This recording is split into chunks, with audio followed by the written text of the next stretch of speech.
Hello friends, welcome to AutoExpedition. Today we have another Ford Raptor custom build. As always, we are focusing on the tuning and the custom work we did on the truck. There is a lot of videos dedicated to the Raptor because it remains one of the most popular pickup trucks. This time we have a blue Raptor that came to us for a custom build. We have already completed the project and there are quite a few interesting new solutions here. Some of these ideas are ones we had not used before, and I think they will be useful for future builds as well. So let's go through the accessories we installed and talk about what we did to this truck. First, this is the short bed Raptor. You can see that the rear doors open in the opposite direction, giving you convenient access to the rear seating area. There is no traditional center pillar between the front and rear doors, so getting in and out is very easy. The rear seats fold as well, although there is naturally much less room in the back than in the Super Crew. We originally ordered an Underseat Storage Box like the one used in the Super Crew, but this rear seat is shorter, so the box was too large and extended too far. We are replacing it with the correct shorter box, which will fit here properly. The base truck was kept as cost-effective as possible. We did not add unnecessary factory graphics, covers, or other extras because the goal was to build the truck around the actual needs of the owner. This Raptor was intended to be practical both in the city and outside, and the short configuration was specifically chosen to make it easier to live with and maneuver in urban conditions. The result is a very good-looking truck with a compact, aggressive profile. Now let's start with the wheels, because they are one of the main visual features of this build. These are 20-inch wheels, not the factory 17-inch wheels, and they suit the Raptor extremely well. The truck looks noticeably more substantial on them. The owner also considered adding red caliper covers, but we decided not to install them because those covers do not hold particularly well and can create a safety concern. The idea with this project was not to add every possible accessory just for the sake of it. We wanted each modification to have a purpose, improve the truck, or make it more convenient to use. That is the approach we try to follow on our custom builds. Start with the way the vehicle will actually be used and then choose the equipment around that purpose. For tires, instead of the factory BF Goodrich setup, we went with Toyo Open Country. The owner did his own research and decided this tire would be a better fit for the way the truck is used. The size is 35 by 12.5 R20. They are only slightly taller than the factory setup when you compare them with the stock 17-inch wheels, and they do not stick out past the fender flares. So we kept the overall proportions and fitment very close to the original configuration, while giving the truck a more aggressive tire and wheel combination. Again, the right tire depends on how you use the truck. This Raptor is not being built for extreme off-road use, so this setup is more than sufficient for its everyday needs. We also installed the factory-style graphics ourselves. They are an original graphics kit, but by installing it in-house, we can keep the overall cost of the build down. Now we have another new solution that we had not used on one of our Raptors before, a hood-mounted light from Putco. Putco makes a wide range of lighting and accessories, and their lighting products are very well built. The housing is aluminum, the unit is well protected, and we will also show you how it performs.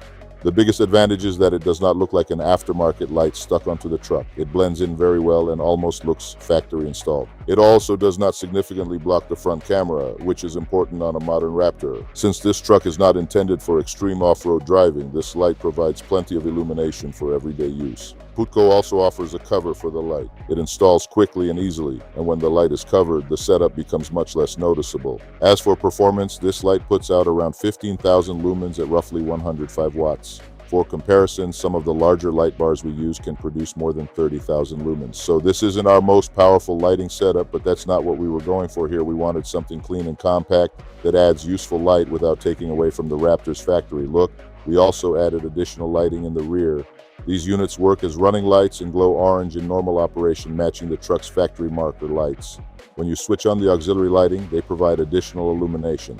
We have used this type of solution on other builds as well, and it works very well. Under the hood, we installed a cold air intake filter that adds approximately 20 horsepower according to the manufacturer's claims. It is a higher flowing setup designed to improve airflow to the engine. There is also a more protective filter option, which is the oiled type and needs to be cleaned and re-oiled periodically. A dry filter is simpler to maintain because you just replace it at the recommended interval. We did not install a winch on this truck. Again, this is primarily a street and everyday use Raptor, so a winch simply was not necessary. We also kept the factory skid plates rather than replacing the entire protection system. As usual, we added the practical accessories, mud flaps, and window deflectors. We did not install additional body protection because the truck is not being used for serious rock crawling. The owner wanted to keep the build clean and practical. We also installed a bed divider. It is a very useful accessory because it lets you separate the cargo area and keep bags, cases, tools, and other equipment from moving around. The divider locks securely into the bed, and you can still access the cargo by opening the rear section of the cover. It is also adjustable, so you can position it where you need it. Another very practical feature is the bed step. This particular accessory is especially useful on the Raptor because the exhaust system and the shape of the rear bumper can make climbing into the bed less convenient. With the step deployed, getting into the bed is much easier.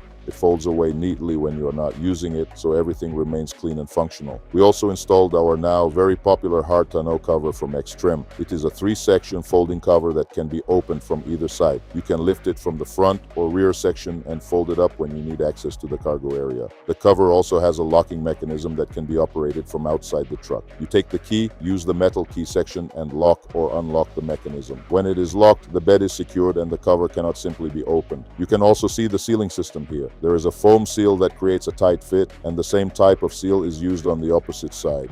In hot weather, the seals can stick together slightly, especially when the cover is new, but that settles down with time. The bed divider can be positioned in different locations. That means you can separate the cargo area, keep cases or luggage in place, and then access them easily when you arrive. It is a simple feature, but very useful for everyday organization. One of the best things about this cover is how quickly it can be removed. There are special clips and hinges, and once you release them, the entire cover comes off very quickly. That matters if you regularly need to use the bed for larger cargo equipment or something like an ATV. Among hard tonneau covers, quick removal is a major advantage, and for this type of truck, it is a very practical choice.